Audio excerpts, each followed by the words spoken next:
बंधु, महादेव का एक विशेषता है महादेव की। जिस प्रकार कल लक्ष्मण जी के प्रसंग को सुन के यहां बैठा हर व्यक्ति भीग गया था,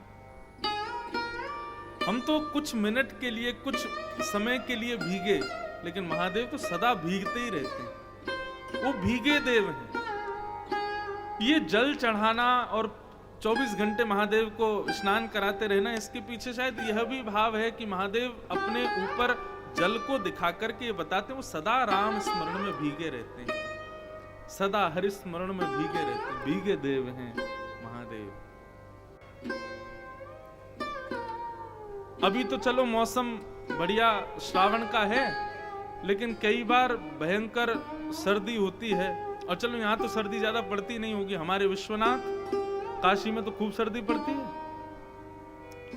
क्षमा कीजिएगा, बुरा मत मानिएगा, लेकिन जब सर्दी का समय होता है ना, तो मुझसे तो जल नहीं चढ़ाया जाता महादेव को। आप लोग कहोगे अरे वो जोगी हैं, साक्षात कैलाश पर विराजमान हैं, उनको सर्दी गर्मी कहाँ लगती है, वो परम ज्ञानी हैं, परम ऐसे हैं, आदि आदि। लेकिन हम लोग क्या है, वृंदावन वाले हैं ना, हमको सब जगह ठाकुर जी के भाव में लाड़ दिखाई देता है। तत् सुखे सुखित्वम, भरत जी का यही प्रेम है राम जी से। हमको उसमें भी यही लगता है कि नहीं नहीं, महादेव को शीत क्यों लगे। और काशी विश्वनाथ कथा थी मेरी कुछ महीनों पहले, कार्तिक का समय था। महादेव के दर्शन करने के लिए गए सुबह सुबह ब्रह्म मुहूर्त में। क्या सुंदर आरती होती है सुबह की, 2, 2:30, 3 बजे होती है रात्रि में। आरती देखी, खूब आनंद आया, खूब सुख मिला। लेकिन आरती होते ही जैसे ही प्रचंड भीड़ ने आक्रमण किया मंदिर के अंदर, मतलब मैं केवल बैठ करके उठा और मंदिर के भीतर, इतने में तो महादेव पूरे प्लास्टिक के गिलासों में ढक गए यहाँ तक। जिसको जहां से मिल रही है जगह वहीं से फेंक रहा है शंकर जी पे। ये ज्ञान है? नहीं। यदि आपकी भक्ति में निष्ठा है, आपके पास ज्ञान है, तो मैं सत्य बताऊं, आपको जल ले जाने की भी आवश्यकता नहीं है, आपको दुग्ध ले जाने की भी आवश्यकता नहीं है। अपने मनोभाव से अभिषेक करो। शंकर जी पर नित्य जल चढ़ाना, दुग्ध चढ़ाना, पंचामृत चढ़ाना आदि आदि, ये उन लोगों के लिए जिनके पास हृदय में कोई भाव नहीं है चढ़ाने को। गोस्वामी तुलसीदास जी ने जल से अभिषेक नहीं किया, गोस्वामी तुलसीदास जी ने पंचामृत से अभिषेक नहीं किया, गोस्वामी तुलसीदास जी ने अपनी मानस से अभिषेक किया है महादेव का, और महादेव ने उसको स्वीकार किया। कभी अपने हृदय के भाव से किसी नल का निकला हुआ जल, किसी नदी का जल, किसी सुंदर कुएं का जल ले जाकर के शंकर जी पर चढ़ाओगे, शंकर जी शायद प्रसन्न ना हो, लेकिन यदि विश्वनाथ को देख करके आपके नेत्र सजल हो गए और आंखों से अश्रुबिंद गिर गया, मान लेना कि महादेव प्रकट हो गए आपके सामने।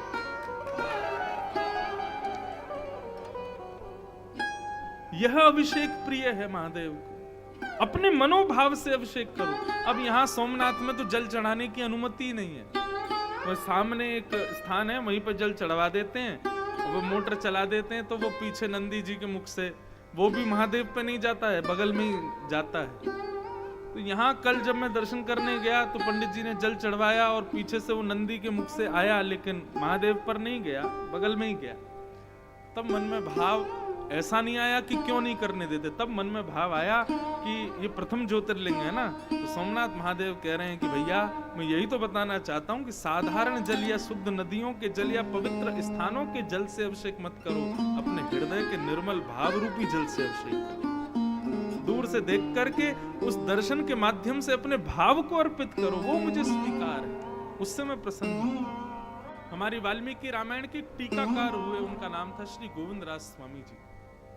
उन्होंने प्रयास किया है शत्रुघ्न जी के बारे में थोड़ा कुछ लिखने का, और उनकी वाणी में हम सुने शत्रुघ्न जी का चरित्र। 4 प्रकार के धर्म बताए हैं, सामान्य, विशेष, अति विशेष और विशिष्ट, ये 4 प्रकार के चारों भाइयों के धर्म हैं। उसमें प्रथम यानी कि सामान्य धर्म बताया गया है श्री राम जी का। अब आप धर्म के भाव से क्या समझ रहे हैं? हम आप लोग जो अपनी क्रियाओं में, कृत्यों में जो धर्म करते हैं, उन धर्मों का भाव यहां लिया जा रहा है। तो हम सामान्य भाव से जो हम सब भी कर सकते हैं, वो धर्म अपनाया श्री राम जी ने। क्योंकि राम जी का जो कर्तव्य है वो उपासित लोका है, ताकि प्रत्येक मानव उसको कर सके, इसलिए राम जी सामान्य धर्म को चुन रहे हैं। राम जी का धर्म कैसा है? पिताजी ने आज्ञा दी,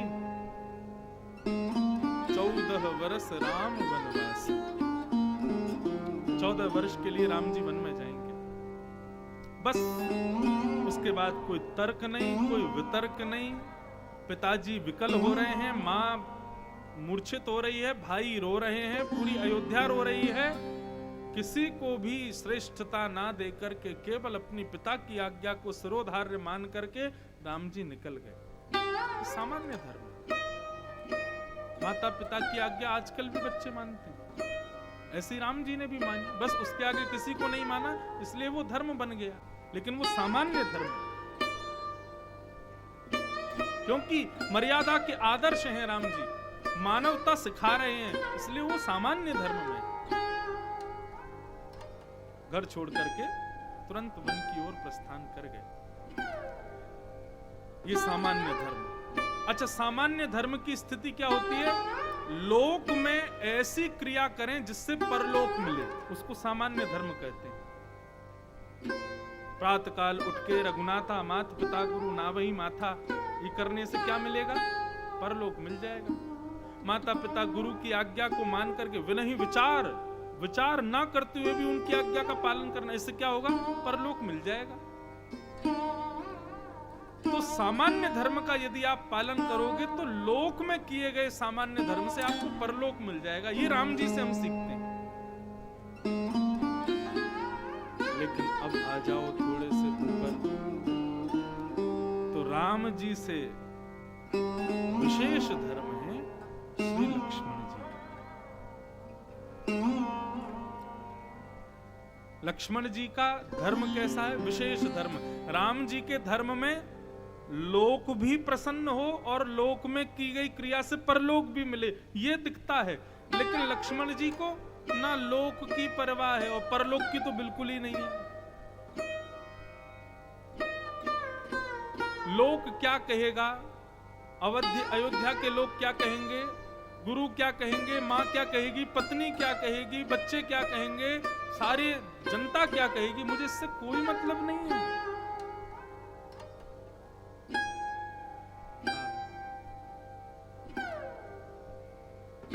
लक्ष्मण जी महाराज कह रहे हैं,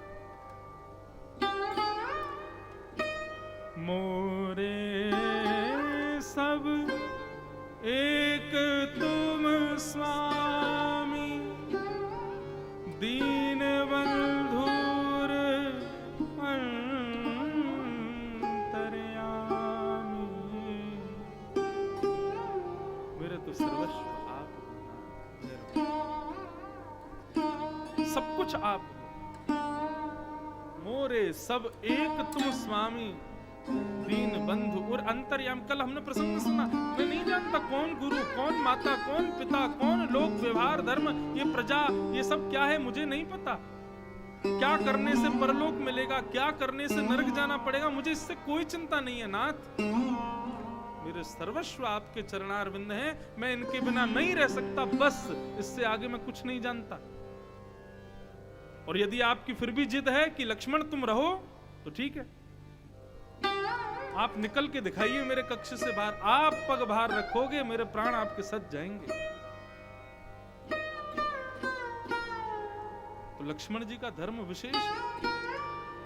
यहां लोक और परलोक दोनों की इच्छा खत्म हो जाती है। ऐसा लक्ष्मण जी का धर्म। लक्ष्मण जी के धर्म में लक्ष्मण जी स्पष्ट कर देते हैं कि लक्ष्मण एक देह का नाम है, प्राण तो उसके राम। राम गए तो देह अकेला क्या करेगा। ये लक्ष्मण जी का धर्म विशेष। और उसके बाद आते हैं विशेषतर, जिनके बारे में हम कल विस्तार से सुनेंगे, लेकिन आज थोड़ा सा स्पर्श मात्र कर लूं। श्री भरत जी महाराज, इनका धर्म कैसा है? विशेषतर। राम जी सामान्य, लक्ष्मण जी विशेष और भरत जी विशेषतर।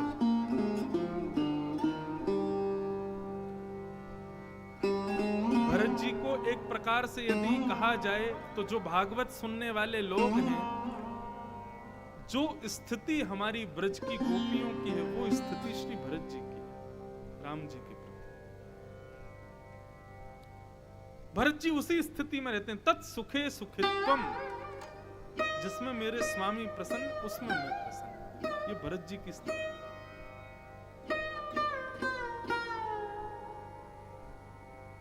जब तक राम जी से नहीं मिले तब तक भरत जी सबसे लड़ गए। कैकेयी माता का परित्याग कर दिया। सभा में बैठे हुए सेनापति आदि सबको भरत जी ने खूब सुनाया। अरे कहां तक कहें, कल के प्रसंग में आएगा, गुरु वशिष्ठ जिनके आगे कोई नहीं बोल सकता। आज भरत जी कहते हैं आपकी बुद्धि कहीं चली गई है गुरुदेव, कैसी बात कर रहे हो आप कि मैं बैठ जाऊं इस राजगद्दी पर। वो भरत जी महाराज सबको देख करके आज सबको सुना रहे हैं।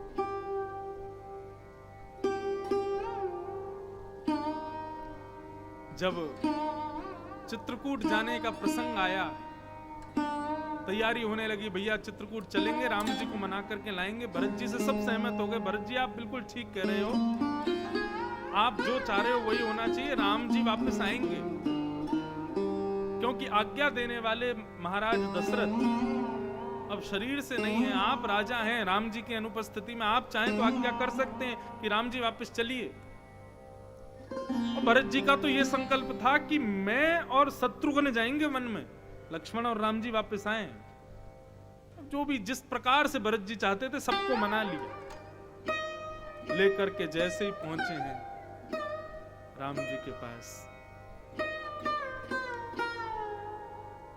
राम जी के सन्मुख जाकर के जो संवाद हुआ सब कल प्रसंग में हम सुनेंगे ही भरत जी का। राम जी बोले अच्छा तो ठीक है, फिर एक काम करिए भैया, भरत जी की बात से कौन कौन सहमत है कि हमको वापस जाना चाहिए और भरत और शत्रुघ्न को वन में जाना चाहिए।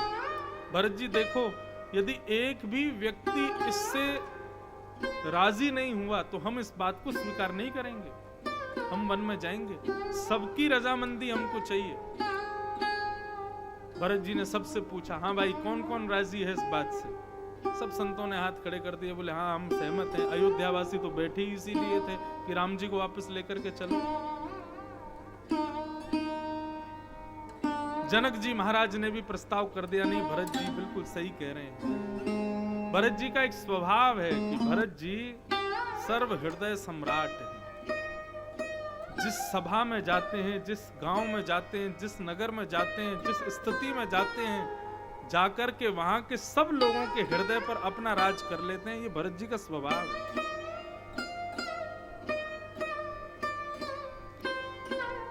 राम जी को लगा कि शायद हमारे संग इतने दिनों से बैठे हैं सीता जी, लक्ष्मण जी, ये तो मेरे पक्ष में ही बोलेंगे। जब उनसे पूछा गया तो लक्ष्मण जी और सीता जी ने भी भरत जी का ही पक्ष विशेष बताया। बोले नहीं भरत जी बिल्कुल ठीक कह रहे हैं, हमको वापस चलना चाहिए, भरत जी की आज्ञा माननी चाहिए। तो राम जी के हृदय में आया कि भाई सब कह रहे हैं तो चलते हैं वापस। मन थोड़ा सा खिन्न तो हुआ कि अब रावण को कौन मारेगा, हनुमान जी से अभी मिलना है, आदि आदि बहुत लीलाएं होनी है, सब रखी रह जाएंगी। अब सब विपरीत होगा, अब वापस जाना पड़ेगा, पता नहीं कैसे संभव होगी आगे की लीला। तो जैसे ही राम जी उठे, राजी हुए अयोध्यावासी नाचने लगे, संत महात्मा सब वेद स्तुति गाने लगे, सब लोग नृत्य करने लगे, आनंद मनाने लगे। बोले जय हो रघुवंशी राम की जय हो, भरत भैया की जय हो। मना लिया राम जी को वापस ले जाने के लिए, मानो समस्त अयोध्या वासियों के प्राण वापस आ गए हों। सब प्रसन्न थे, सबकी आंखें सजल थीं, लेकिन हमारे रघुनाथ जी के मुख पर प्रसन्नता नहीं थी, क्योंकि श्री राघव नेत्र बंद करके बैठे हैं और उनको नेत्रों के भीतर हनुमान जी का दर्शन हो रहा है, सबरी का दर्शन हो रहा है, जटायु का दर्शन हो रहा है, आदि आदि दंडकारण्य वन के सब संत, विभीषण आदि सब भक्तों की स्मृति राम जी को सता रही है। जैसा विचार किया था, जैसी पूरी रूपरेखा बनाई थी, अब उन भक्तों को दर्शन नहीं हो पाएगा। और राम जी कोई उनको दर्शन देने थोड़ी जा रहे हैं, ठाकुर जी तो भक्तों का दर्शन करने के लिए जा रहे थे। सब लोग आनंद चित्त हो गए, सब नाचने लगे, गाने लगे। लक्ष्मण जी तुरंत दौड़ करके गए, कुटिया में जाकर के सब सामग्री समेटने लगे। बोले चलो वापस जाने का समय आ गया, अब तो राम जी मान गए, चलो वापस। लेकिन रघुनाथ जी के मुखमंडल को भरत जी ने जब देखा, और भरत जी ने जैसे ही पाया कि श्री राघव के मुख पर शुष्कता है,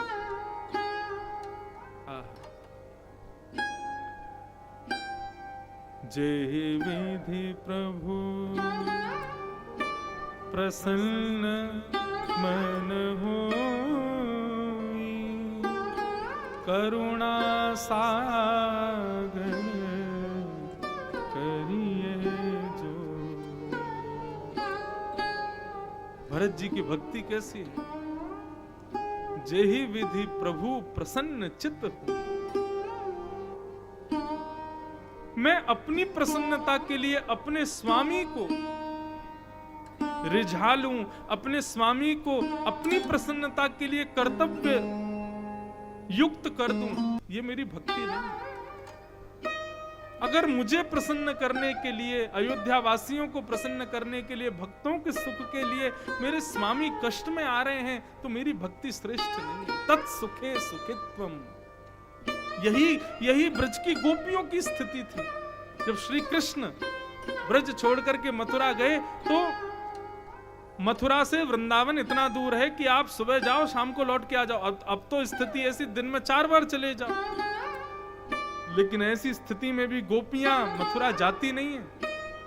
क्यों? क्योंकि हमारे कृष्ण को यदि मथुरा जाकर के सुख लग रहा है, यदि वो हमसे दूर जाके सुखी हैं, तो हम उनके पास जाके उनको कष्ट क्यों दें? हमारे स्वामी प्रसन्न रहे, हमें वही तो चाहिए। बड़ा प्रसिद्ध प्रसंग द्वारिका का आता है कि एक बार रुक्मणी आदि पटरानियों को दिखाने के लिए कि ब्रज की गोपियों का प्रेम कैसा, भगवान ने एक अभिनय किया, एक नाटक किया। बुखार चढ़ गया ठाकुर जी को, रुक्मणी जी ने वैद्य बुला दिए, लेकिन ठाकुर जी का बुखार दूर नहीं हो। तभी अश्वनी कुमार वैद्य देवताओं के आए और आकर के भगवान की नवज देख करके रुक्मणी जी से बोले इनको भक्त विरह का ज्वर चढ़ा है। रुक्मणी बोली भक्त विरह का ज्वर मतलब? बोले भक्त की याद में ज्वरशील हो गए द्वारिकाधीश। रुक्मणी जी बोली कैसे दूर होगा, कोई औषधि? बोले कोई औषधि नहीं, इसकी एक ही औषधि है। कोई नित्य भगवत स्मरण में रहने वाला कोई भक्त यदि अपने चरण की रज दे दे और द्वारिकाधीश के माथे से लगा दी जाए, मुख में डाल दी जाए, तो द्वारिकाधीश स्वस्थ हो जाएंगे।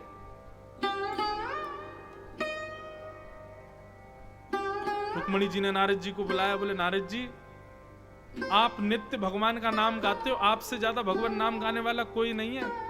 द्वारिकाधीश को बुखार चढ़ा हुआ है और अश्वनी कुमार वैद्य कहते हैं भक्त की चरण रस से ठीक होंगे द्वारिकाधीश, लाओ अपनी चरण रस दे दो। नारद जी बोले वीणा रख लीजिए और आज के बाद भजन नहीं करूंगा, ये भी स्वीकार कर लूंगा, लेकिन अपनी चरण रज नहीं दूंगा। कैसी बात कर रही है मां आप? मैं निरंतर भगवत स्मरण इसलिए थोड़ी करता हूं कि एक दिन आने पर मैं अपनी चरण रज भगवान को दूं।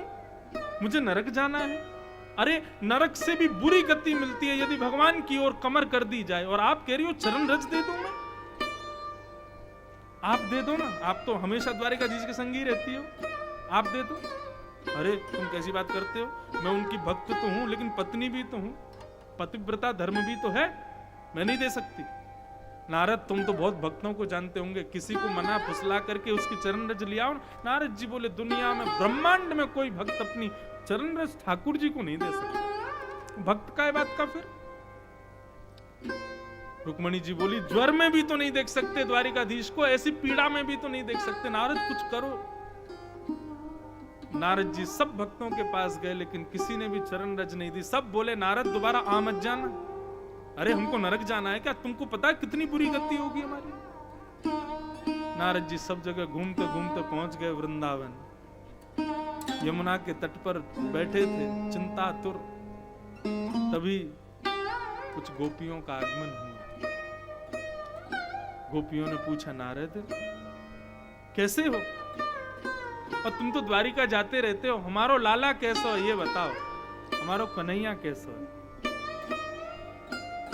नारद जी बोले ज्वर में तप रहे हैं, 4 दिन से द्वारिकाधीश को बुखार चढ़ा है, लाल वर्ण का मुख हो गया है द्वारिकाधीश का ज्वर के कारण।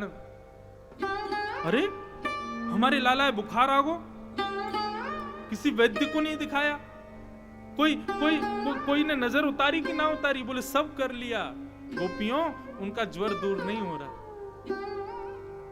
वैद्य ने भी ऐसी औषधि बताई है कि तीनों लोकों में घूम लिया, मुझे वो औषधि नहीं मिल रही। गोपी बोली ऐसी कौन सी औषधि है? बोले रहने दीजिए, क्या करेंगे सुनकर के, मिलनी तो है नहीं, बार बार चिंतन करके क्यों हम अपने स्थिति को और बिगाड़ें। गोपी बोली अरे नेक बता तो सही भैया, कहीं हमारे वृंदावन में मिल गई तो।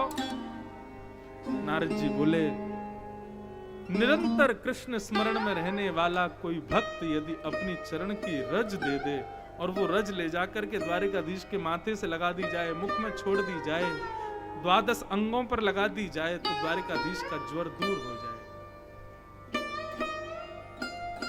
जैसे ये बात सुनी कि द्वारिकाधीश को भक्त चरण रज से ज्वर दूर होगा, गोपियों ने कोई विचार ही नहीं किया, तुरंत यमुना जी में जाकर के अपने चरण गीले किए, बाहर आकर के वहां की बालुका में अपने चरणों को लौटाने लगी, अपने साड़ी के एक भाग को फाड़ करके नीचे बिछा दिया, अपने पैरों को घिस-घिस करके अपनी रज को उसमें भरने लगी, पोटलियां बना करके सबने इकट्ठी करके नारद जी को खूब सारी पोटलियां भर भर के दे दी। बोले नारद विलंब मत करो, अभी जाओ, द्वारिकाधीश के कष्ट को हम देख नहीं पा रही हैं, जल्दी जाकर के उनके माथे से लगा देना, मुख में धर देना, और सुनो रज बच जाए रुक्मणी को दे देना। जब कभी द्वारिकाधीश को नजर लगे, खांसी हो, जुकाम है, चाहे बुखार आ जाए, आगे भी हमारी रज लगा दिया करना।